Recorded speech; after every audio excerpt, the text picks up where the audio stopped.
What is it for, a slide?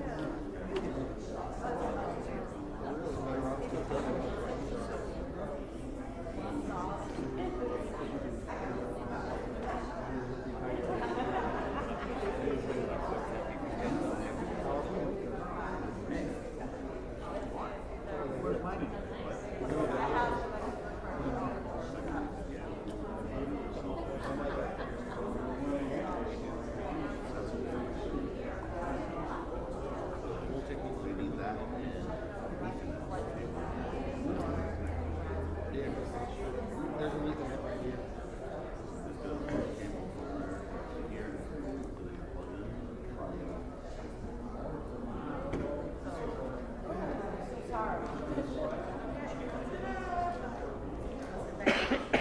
June the 5th.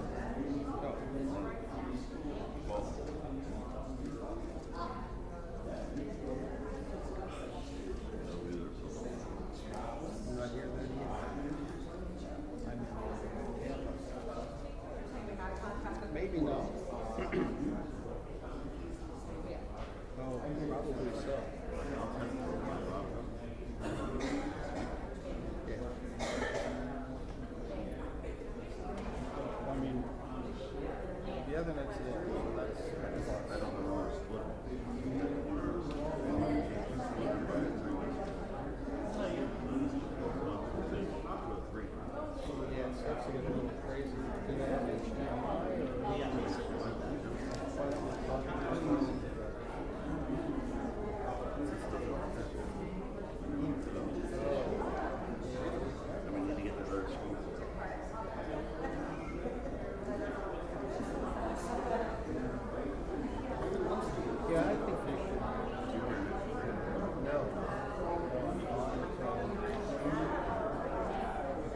So we can pretend that I am. And the best news of all, I will not be giving the sermon. And that's sort of a personal thing. I don't want to do that. A couple of announcements to make. First off, if you did not pick up a Connect card on your way in, please pick one up on the way out and fill it out. It also has prayer requests on it, so you can put those in. And there's a basket in the narthex where you can drop these off after service. Appreciate you doing that. Try to make sure it's updated correctly. Yep. A little bit of bad news. For those of you that know Joan Hemlett from who've been in our office and been a member of this church for a very long time, her husband Bill passed away this weekend. So please keep Joan's family in your prayers, and when we learn more details of any kind of service, we'll be passing that along. But, just keep Joan in your thoughts and prayers. I think Tom McElroy has something to say.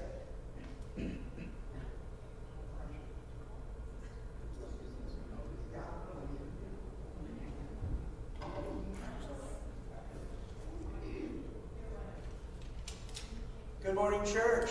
Good morning. I bring good news, I hope. Passing of the collection plates.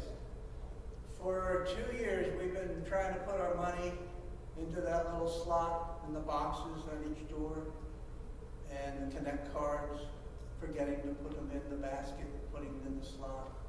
So, starting next week, these are back.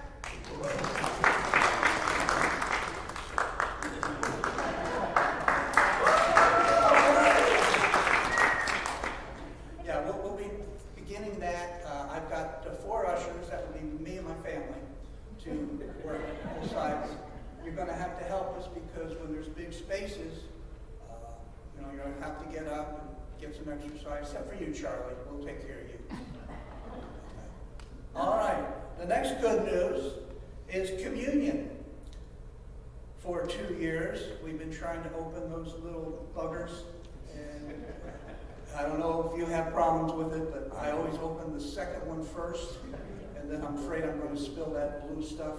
Oh, it's not blue, it's pink.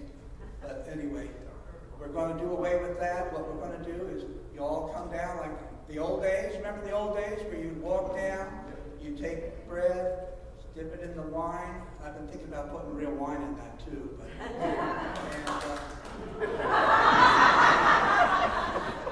And then disperse like that. We're going to start that in the next communion, which is June 5th.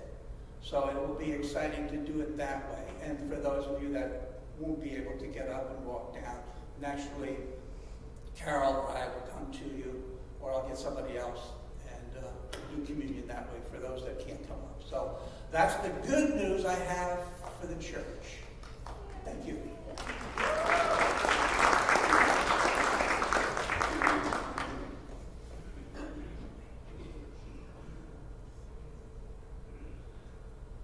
Later in the service, we have a guest speaker joining us, and her name is Colleen Durham. She's from Grace Place. She's the director, let's see if I can get this right, director of Volunteer and Community Engagement Coordinator, something like that. I don't know how you put that on a business card. It's just so long. She coordinates 250 plus people that come to this, that volunteer at Grace Place. So an important job and some good learnings for us. And we were talking earlier, there's some opportunities that we can learn from them and they can learn from us. So if with that, that's all the announcements. If you please stand and greet everyone. That's the piece.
the slide. So, old school, it is hymn number 369 in the hymnal, or if you're like most of us, you at least have the first, second verses memorized, but we're going to do all of them.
Became flesh and lived among us, and we have seen his glory.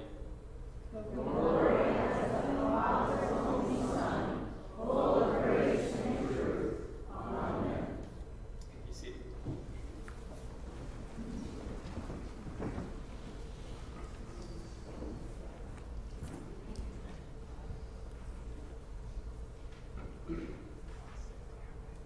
Good morning.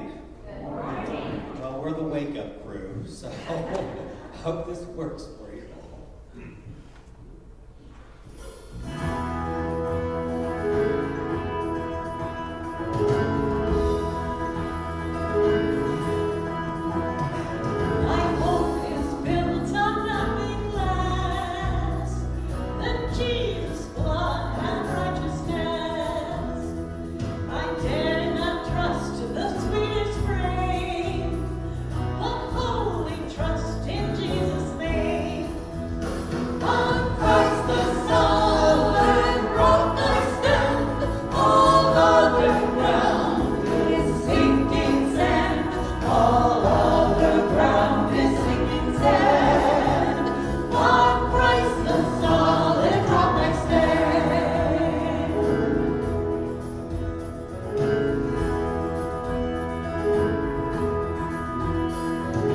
Darkness seems to hide his face. I rest on his unchanging grace. Through every storm and windy gale, my anchor holds within the veil. On Christ the solid rock I stand, all other ground is sinking sand, all other ground. On Christ the solid rock I stand.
the affirmation of faith, the Apostles' Creed.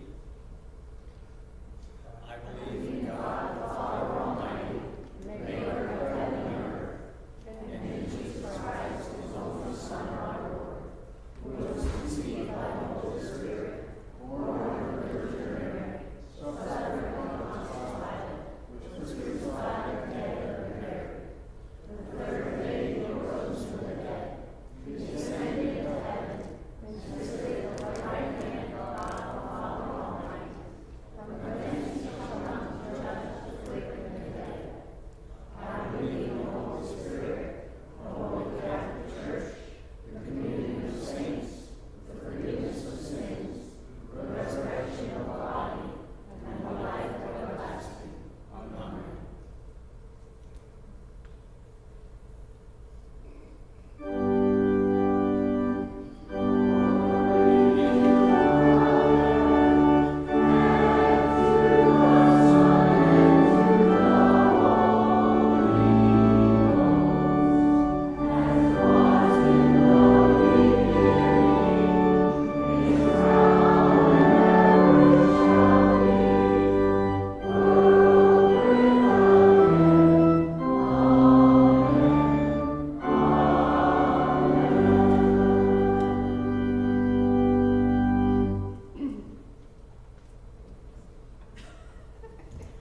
Have an announcement made about our Learning Center Director, Michelle.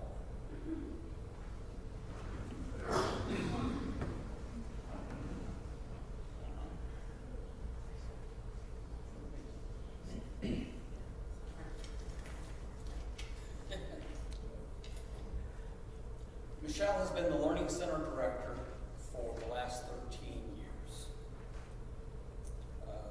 And I'm sad to announce that she is moving on to future endeavors. We are sad to see her leave. Under Michelle's watch, the Learning Center has been a diamond in the crown of East Naples United Methodist Church. She's been a consistent leader in both the school and the community. And according to my count, at least 500 children have come to the school. And that's 500 hearts that she has touched and built on, and I'm eternally grateful. One of them is my daughter, granddaughter, I should say, Charlie. And Charlie still talks about Michelle. There's a lot. Yeah. She has all her favorites. Michelle is, she calls you Grandma Michelle. Yep.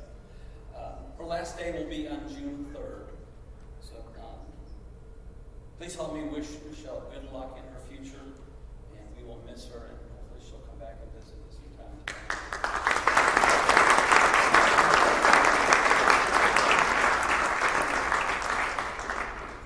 Yeah, you can. I'm going to try to say something. I just want to say good morning, first of all.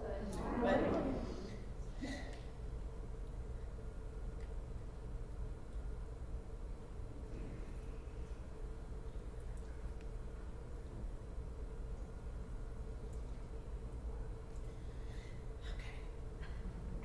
as many of you are aware, I have faithfully served East Naples United Methodist Church as the preschool director for over 13 years. I have had the privilege of watching hundreds of children grow academically, physically, spiritually through these magical young years. I will miss their giggles, laughter, smiles, and joy that each one has. There will always be a special place in my heart for all the children, families, teachers, and all of you that I have called family. I am extremely blessed to have worked, mentored, and guided the professional team of teachers who are educated, kind-hearted, supportive to the children, the families at the preschool. I will never find a group more dedicated, caring, loving, godly women that I have worked side by side with for over these years. I will forever be grateful to God for giving me the opportunity to work and serve at the preschool. I pray that God will always bless all of you and the friendships that we have made together. And I pray for the continued success of the preschool. And I thank you for the best 13 years.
gospel lesson.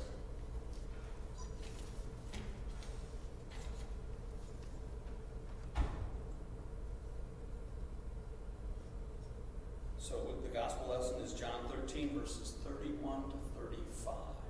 I'll be reading from the New International Version, which may be slightly different than what you see up there, but that's okay. It's close. When he was gone, Jesus said, "Now the Son of Man is glorified, and God is glorified in him. If God is glorified in him, God will glorify the Son in himself, and will glorify him at once. My children, I will be with you only a little while longer. You will look for me, and just as I told the Jews, so I tell you now, where I am going, you cannot come. A new command I give you, love one another. As I have loved you, so you must love one another. By this, everyone will know you are my disciples, if you love one another." The word of God for the people of God. Thanks be to God.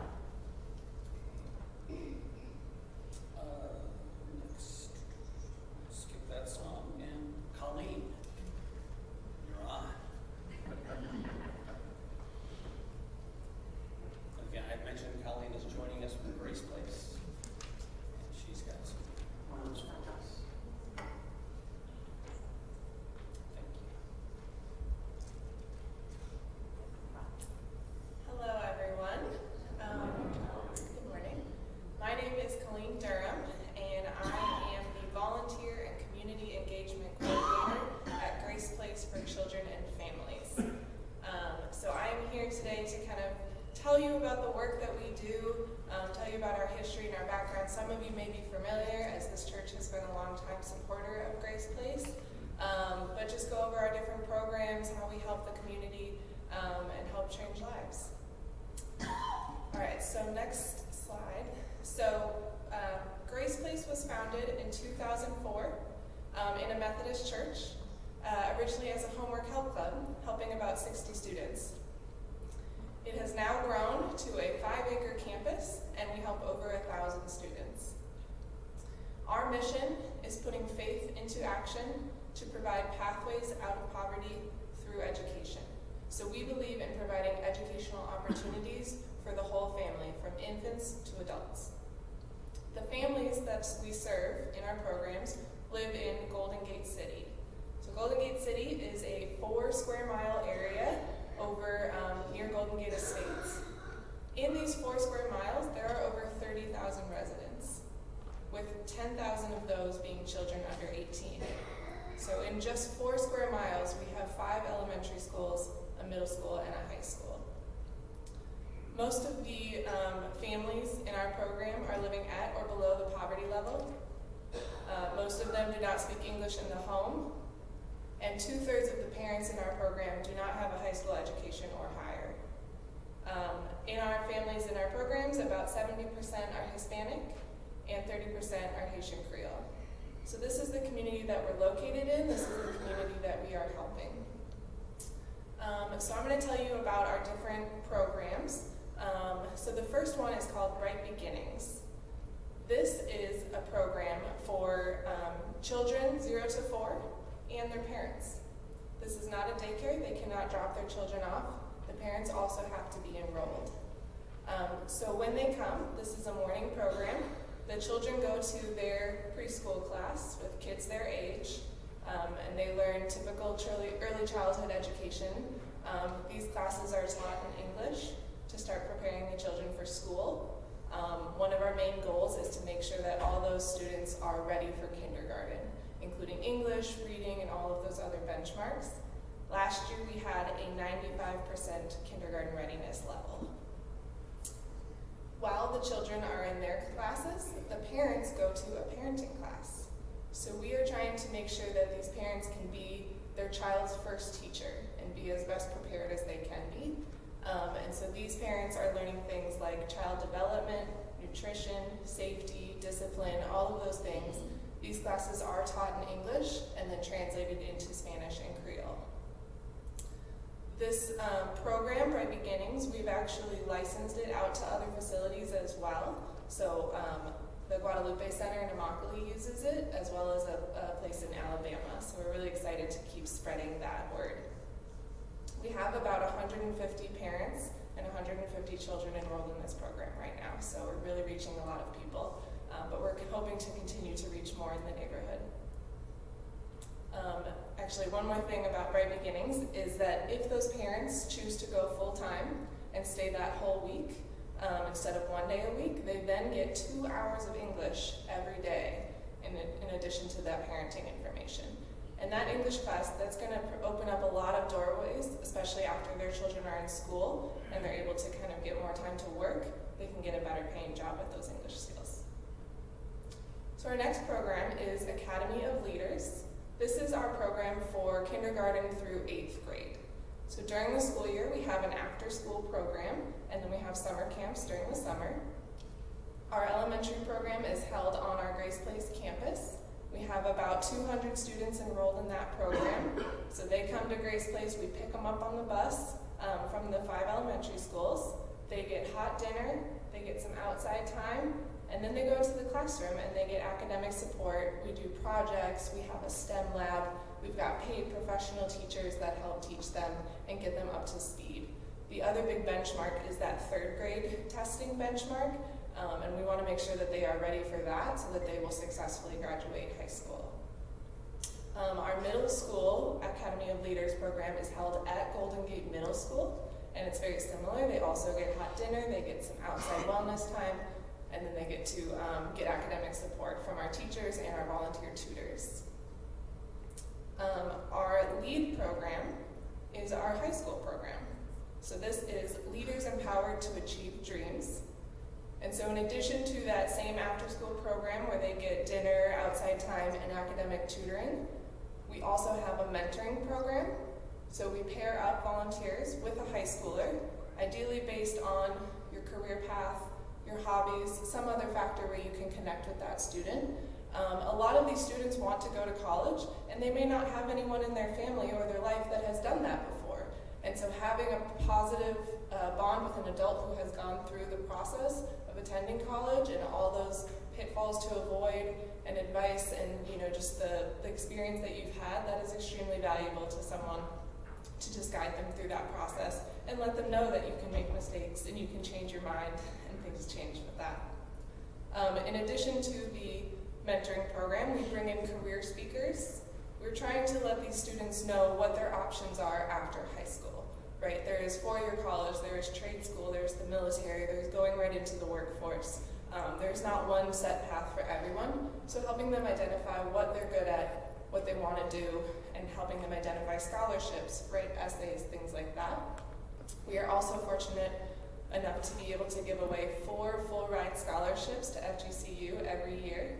That is housing included, food, laptop money, book money, everything, you name it. So that is extremely rewarding to be able to give to those students. Our next program is adult education. So the parents, if they go full-time, they will receive that English education. However, we also offer adult English classes for anyone that wants to enroll in the neighborhood. We have about 100 students enrolled in the adult English programs right now. Most of these classes are held in the evening to accommodate people that work full-time. All of our English classes are 100% volunteer taught. So we rely heavily on volunteers at Grace Place. We have about 250 volunteers throughout all of our programs. We're always looking for more. But these English classes are extremely important to the community. They allow people to go farther in their current jobs. They allow people to get new jobs, to really expand their horizons. In addition to English classes, we also offer digital literacy, financial literacy, and citizenship help. So our digital literacy program is teaching whatever someone might need to know, whether it's how to use a computer because they've only ever used the internet on their phone, and now they got a job that requires them to use a computer, or whether it's accessing your child's school website or applications and resumes. Our financial literacy, we partner with financial organizations. So just this last week, we had Schwab come in and hold a financial literacy seminar for our adults, teaching them the basics of budgeting, savings, credit, things like that. And then we also offer citizenship help. And last semester, we had 5 people gain their citizenship, so very exciting. And then our last program is our food pantry. So we are an educational nonprofit, but one thing that we've had to continue with is our food pantry. We started this food pantry in 2008. Our kids started to pocket their snacks, and when we asked why, they said, I get free breakfast and lunch at school, I get free dinner at Grace Place, but my mom has not eaten yet today. So we started our food pantry. Shortly after, we partnered with Harry Chapin Food Distribution Bank. So they donate the food to us. We are open every Friday, 1 to 5 for our food pantry. We have volunteers that still come in starting at 9 a.m. We've got different shifts throughout the day, and they get everything ready. We are an at-choice food pantry, meaning that we don't give a box of food. We allow the clients to come through with a shopping cart, like you can see, and say yes or no to everything. And this will reduce food wastage, and it puts dignity back in the situation. Pre-COVID, we saw about 200 clients every Friday, and we now see about 350. So it's really grown. Last year, we were able to distribute 1 million pounds of food. So we're hoping to continue that. This year, we have seen a large decline in the amount of food that has been donated from Harry Chapin, and that is due to supply chain issues. Just as you see at the grocery store, that's affecting everything. So one way that people can help easily right now is food donations. Food drives, things like that, are extremely beneficial right now because we are very low on food. We're receiving about a fifth of what we received each month in the fall. So there are ways to get involved. So I did just mention the food drives, which is always helpful.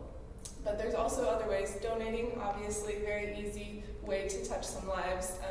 This church has been a big supporter over the past 18 plus years, so we're very gracious for that. And then we also have a lot of different ways to volunteer, and I'll have some papers afterwards with some different opportunities on. But we've got lots of tutoring opportunities, no matter what age children you work well with, we've got that. We also have ability for groups to come out and volunteer in our food pantry or other events like our family literacy days. And then we have a faith council. So Grace Place is a faith-based organization. Like I mentioned, we were founded in a Methodist church. And so we have a lot of really strong connections with churches around Naples. So we have a faith council that we have representatives from different churches, and we meet a couple times a year. And we rely on these churches to just, help us raise awareness, raise funds, gain volunteers. Churches are some of our biggest, most reliable supporters, and we couldn't do it without you guys. And then just raising awareness in general. People don't know about us because we are tucked away in Golden Gate, which serves us well because we are in the community that we are serving, but it also makes it hard to find people who are interested in helping, whether volunteering or donating or other. And so just telling a couple friends about what you've heard today can make all the difference in the world. All right, and then I want to leave you with a couple stories. So the young lady on the right, her name is Rebecca. She and her sister Priska were in our Grace Place program since they were in elementary school. Their father came to America in the 70s and was working as a farmer in Immokalee.